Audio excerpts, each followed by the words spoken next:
Hi, this is a video tutorial on property research. This tutorial will help you understand what is necessary to do prior to taking a listing.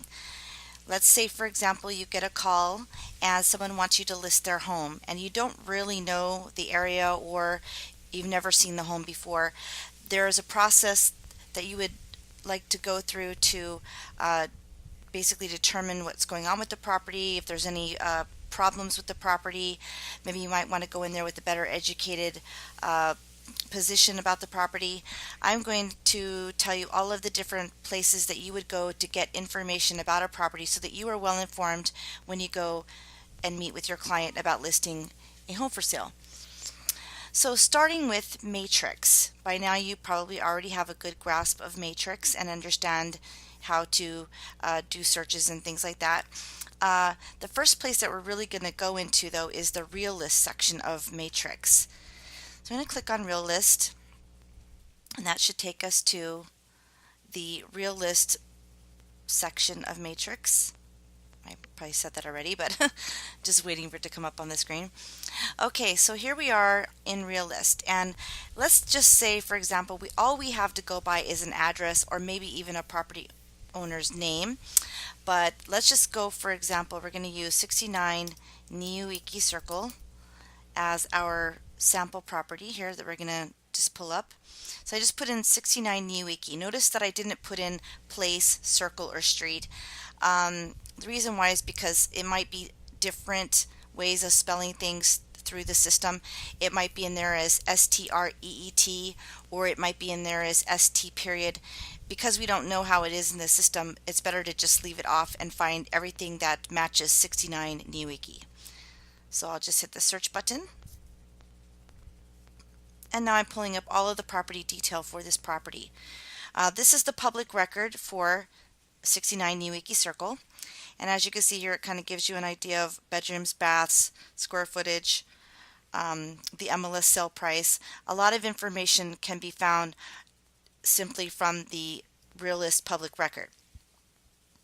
One thing I like to also gather from this is the old MLS, and a lot of times when you go into Real List, if the property has been listed before, you'll notice it'll have an MLS listing, and these blue highlighted items are clickable. So I'm looking for the MLS number from when it was listed before, and I'm seeing if there it is. Sorry, I found it there. Okay, so we'll click on the MLS number here, and then we're going to pull up the oldest number, which looks like this might be the oldest one. And then here we have our MLS printout. All of the information here is what you're going to need when you fill out the MLS input form that goes with the exclusive right to sell listing agreement. So as you can see here, property type, square footage, lanai, total square footage of land, bedrooms, baths, that sort of thing. All of this information is going to be very helpful for you when you are filling out that MLS input sheet. Okay, so this is another really important thing to print out to have with you. Now, obviously, this may have sold a really long time ago and things may have changed, like they may have added another bedroom or the square footage has increased, that type of thing. So you don't want to take it all for face value because it's very well that things may have changed over the course of the time that this is sold in the past. So this is really just a tool and a guide for you to have with you when you're meeting with the client or when you're filling out paperwork. Now, another thing to think about when you are doing property research is you're working with a home that may have had some remodeling done, or maybe has had some sort of addition done, like maybe they've added a bathroom, or maybe they've added a lanai area or something like that. Anything that would need to be permitted. So you want to double check and make sure that if you are going to be visiting with your client, that if you know by talking to them on the phone that they have done some extensive remodeling or updating of the house, you might want to double check their building permit records, just on the off chance that maybe they haven't closed anything out. You could then go in and explain, hey, I've done some property research here for you and I noticed that you still haven't closed out your permits. It's really important for you to double check if there are any open permits on a property, because if you do end up listing the property for sale and there are open permits that will have to be closed out prior to prior to closing. Not only that, but let's say your owner has said, I've done some updating, I've completely remodeled my kitchen, I've added some lighting and this, that, and the other thing, and it was pretty much an extensive remodel, and you know that maybe they've added on some square footage. That will obviously be require a building permit. Now, one of the big questions to ask is it an owner builder permit? If it is an owner builder permit, then obviously there is a 1 year rule that you cannot sell your home for 1 year after you have closed out your permits if you are an owner builder. If you had a contractor do the work, or you had a general contractor on file with your permit, then that rule would not apply. But anyway, a good practice is to double check the system to see if all of the permits have been closed out, in which case you would go to the Department of Planning and Permitting website. And we do have a list of all of these links for you. They're available on the Elite Intranet website. If you go to that website and search for websites, you'll pull up an Excel spreadsheet that will give you all of the links to all of the different websites I'm visiting today. Also, if there are any websites that have logins and passwords, those are also available on that Excel spreadsheet. Okay, so now I've come to the City and County of Honolulu Department of Planning and Permitting website. Now, you want to make sure you bookmark this link, because this is a very extremely hard website to find.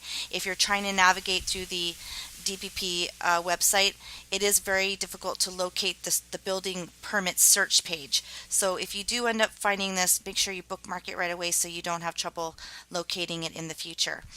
Okay, so the first thing we want to do is, if you had the application number, you can put it in. If you had the building permit number, you can put it in. Almost most of the time, you're going to not have either of these. You're just going to need to do a property search. Now, when I come down here to house number, I almost never fill out this first box, but if you've got a number with a dash in it, that first 2 or 3 numbers in the front of the dash would go here, and the second set of numbers would go here. It's not like that when you just have a typical address. If you just have we're going to do 69 Niuiki, you're just going to put in the first number, the number of the house in this second box. It's a little confusing, but if you just follow that, you should be fine. I almost never fill out house suffix, but sometimes this could be like a letter A, a letter B. It almost never works for me. It just depends on you and your success in doing that. So if you have like a 69A, what I would do if I were you is I would just put in the 69 and see what you get. Okay, now you would put in the street name. And again, you want to not put in street, circle, place, that kind of thing, again, because it might skew the results. So just put in the street name without the street, place, and avenue thing. Okay, you can also do a search directly by the TMK number, but a lot of times I have trouble with this. So if you don't have the address, you can do it by the TMK. The one thing about this is that you might have trouble with doing a condo search, because this is really mostly connected with single family homes, but they do have the capability of pulling up building permits for condominiums. It's just a little tougher to sort out, because when you put in the name of the street on the condo, it will pull up every single unit in that building that has ever had permits done. So you'd have to pretty much sift through the entire screen to find what you're looking for. And that's just something that you'd have to do. But if it's a regular single family home, you probably won't have that trouble. And I almost never go down in here, but I suppose you really could go in there and do a search. So it's just a real simple search here today. 69 Niuiki. We're going to hit the search button, and that is going to locate the property results for all of the building permits that are on file with the building department that have been scanned. I think this goes back to the 1950s. Anything prior to 1950, you might have to go down to the building department and pull the file and look for it yourself. We do have a company that we work with called Hawaii Real Property Research, which they charge, and they will go down to the building department and pull out every single document that ever was with the property and provide a building permit package for you, which sometimes that can be more informative than the online version. They don't scan any of the old permits and make it available for you. This is all electronic information. I think at one point they may have had somebody go in there and data enter everything going back to a certain time.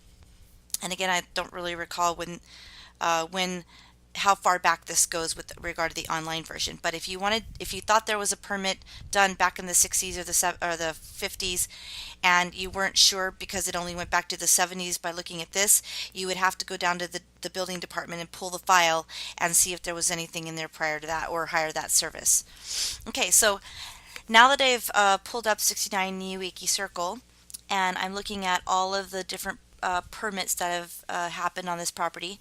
It goes back to 1974, and you literally could go back to the beginning of time when a home was built and find out when something was built.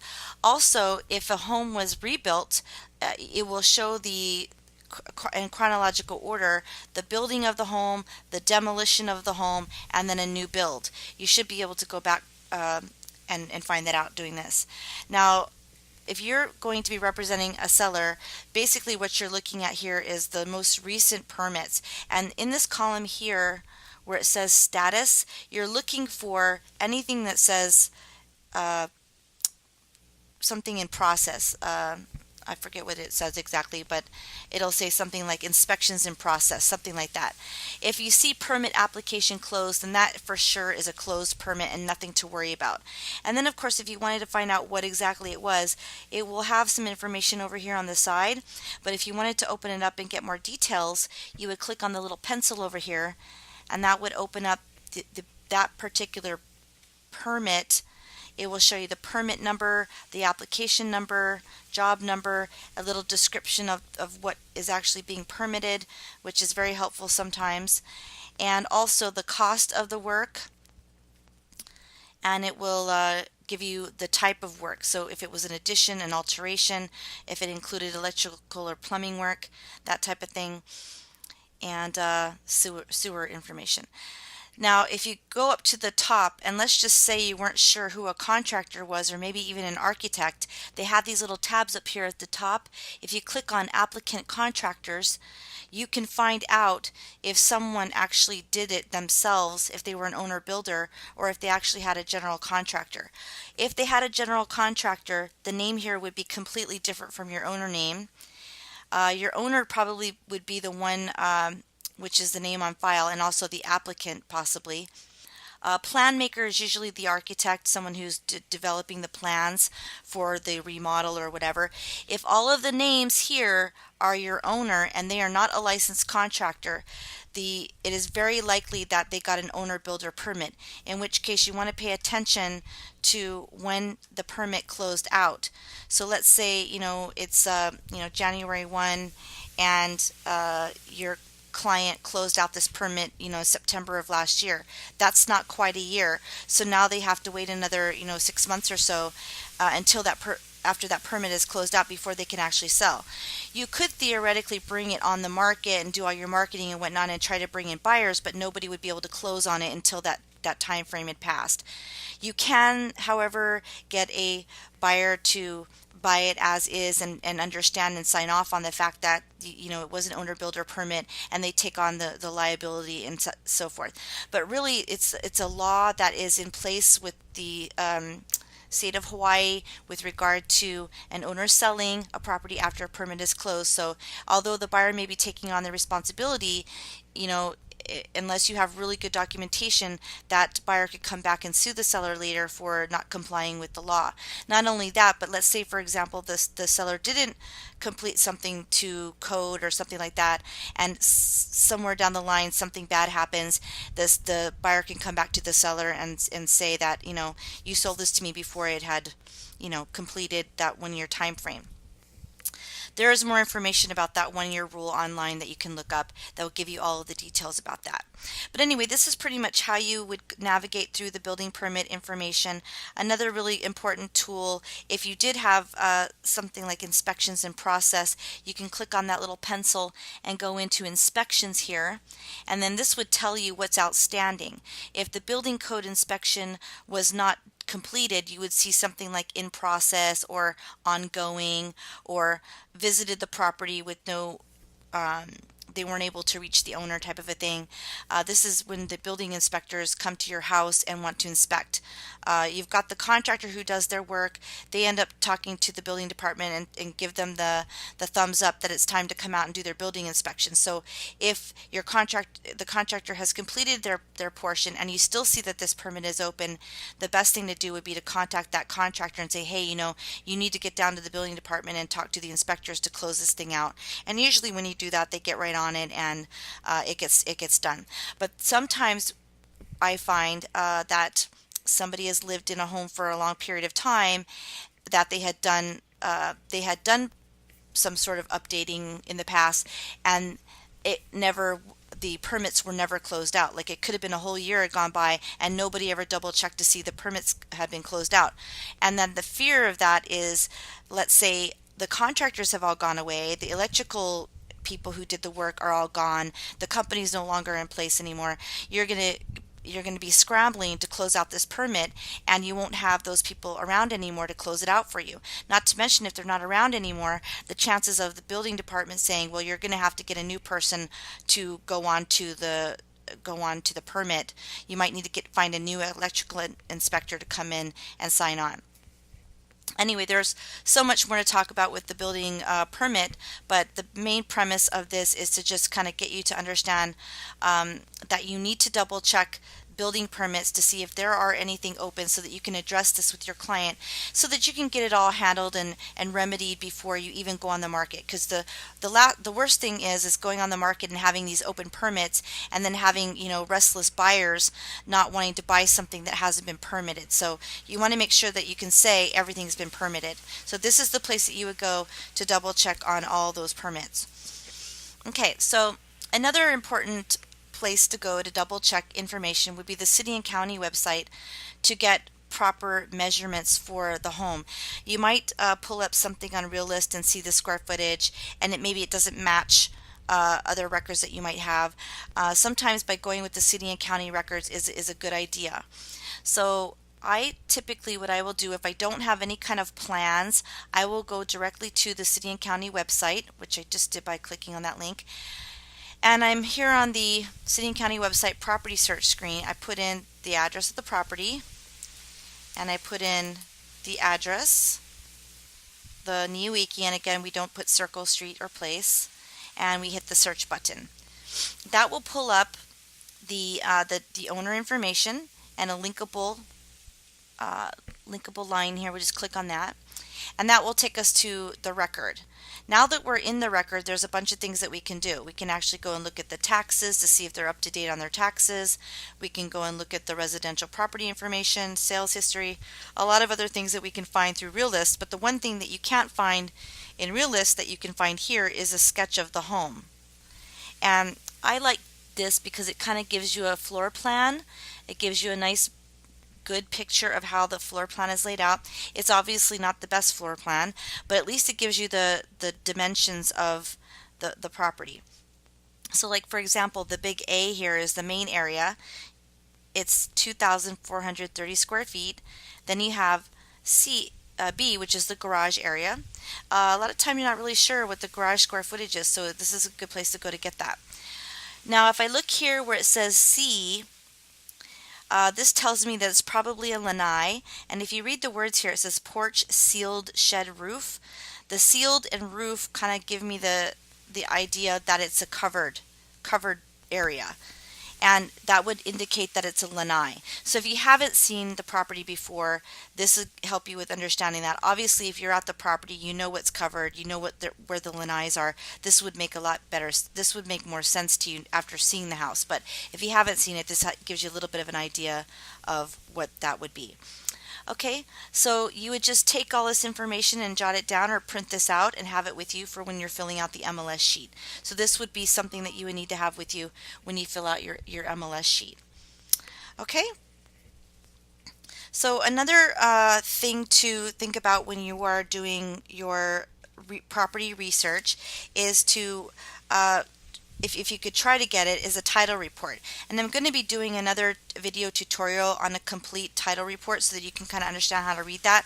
But the types of things that you want to be looking for in a title report would be liens on the property, so that you can address them with your client when you see them. You want to double check and see if there's any easements of record.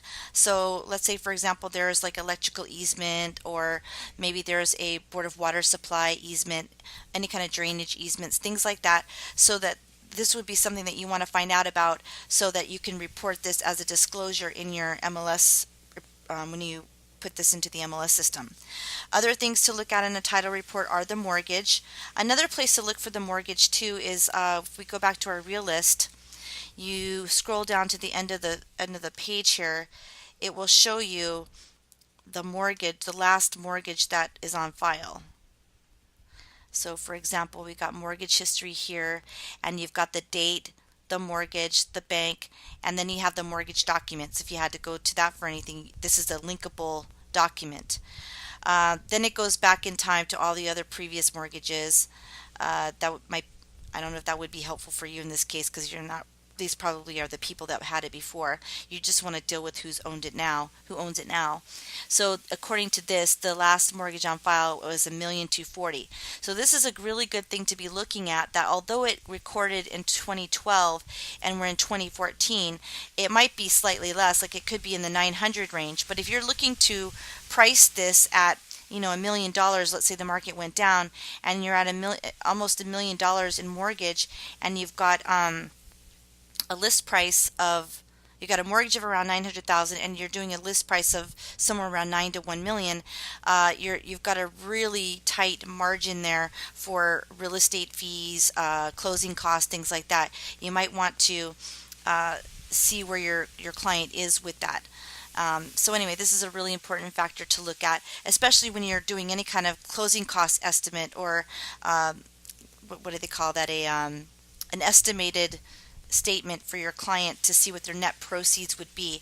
A lot of times we like to do an estimated closing statement for somebody so that they can see, based on a price that they want, whatever their mortgage is, whatever the closing costs are going to be, and any other fees that they may not be aware of, to see what their overall balance is going to be. So the mortgage will also be a very important factor. So if you have it here, you can bring it to your client's attention, say, I see that, your last mortgage was $1,240,000. Where is your mortgage at now? Obviously, if they've paid it down quite a bit, then it wouldn't be an issue.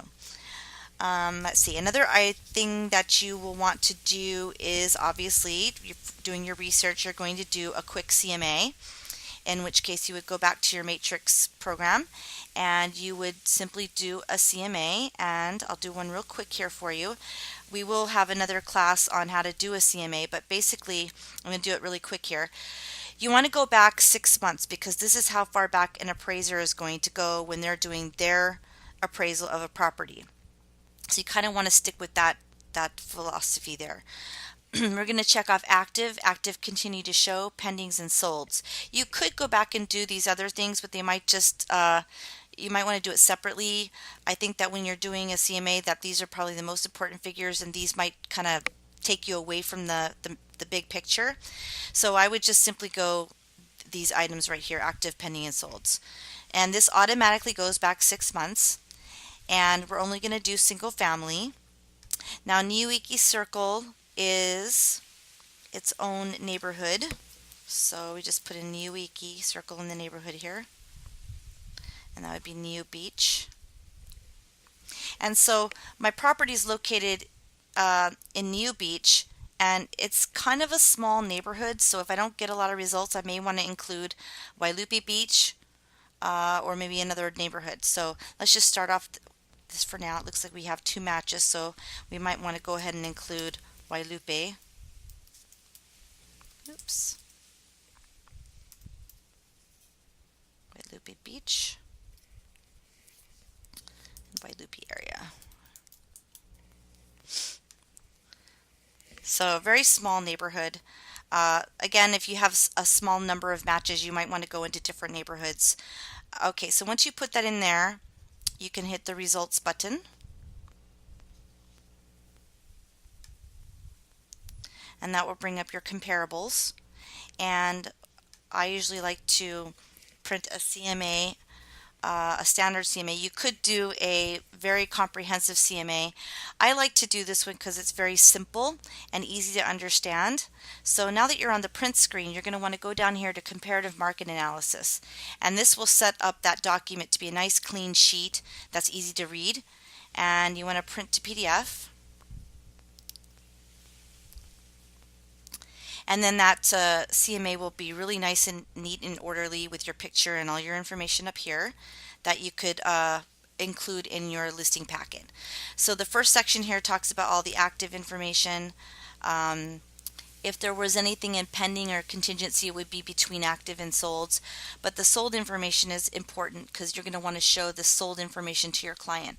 But this is a quick, easy way to do a comparative marketing analysis, and that would be something that you would definitely want to include in your property research.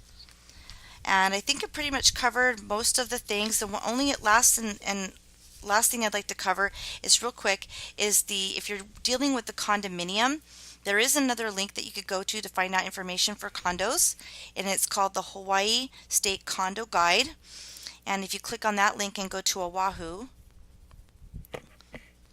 there are several different, all of the buildings on the island of Oahu are represented here, and all you would really need to do is click on the link here and it would take you to that building and all the details for that building.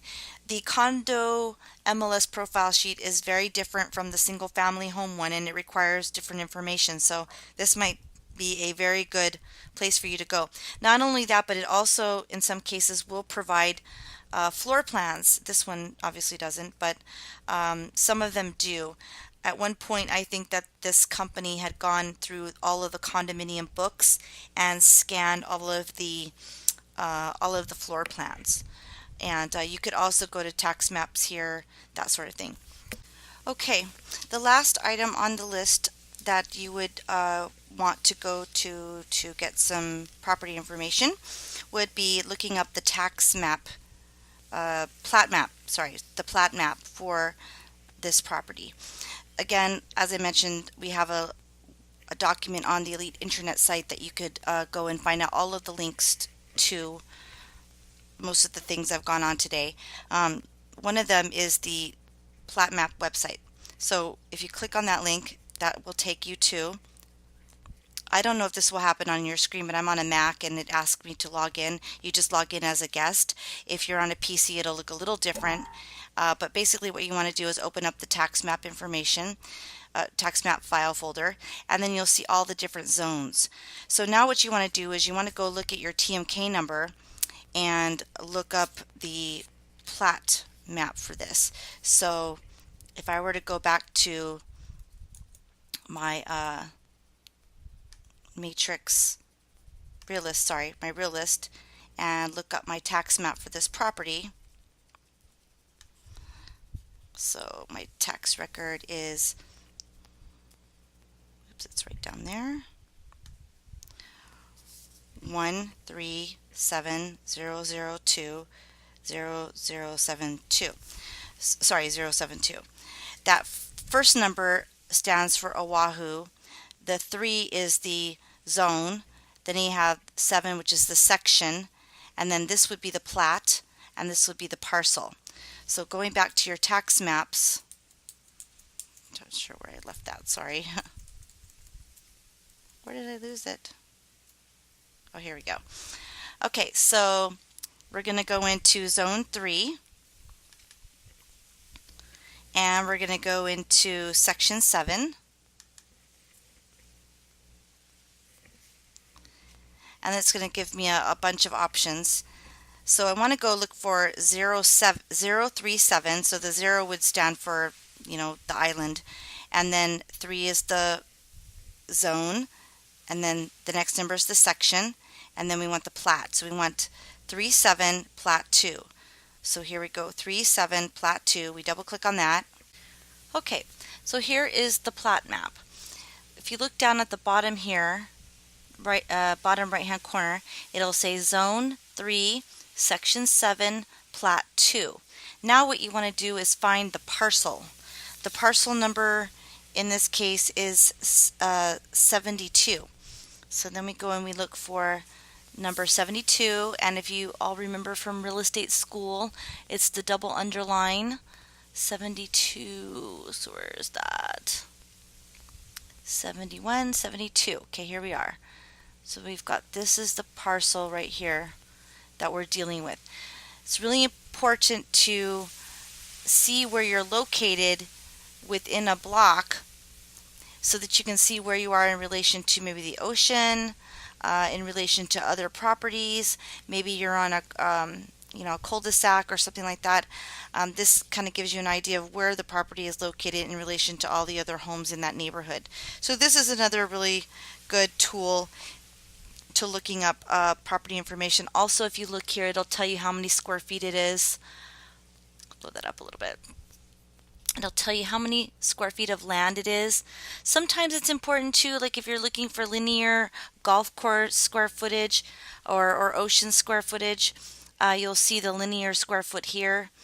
Other things to look for are easements. If there was a drainage easement, like here's a good one, 10-foot drainage easement right here. These are things that will pop out, and you can look for them in the title report.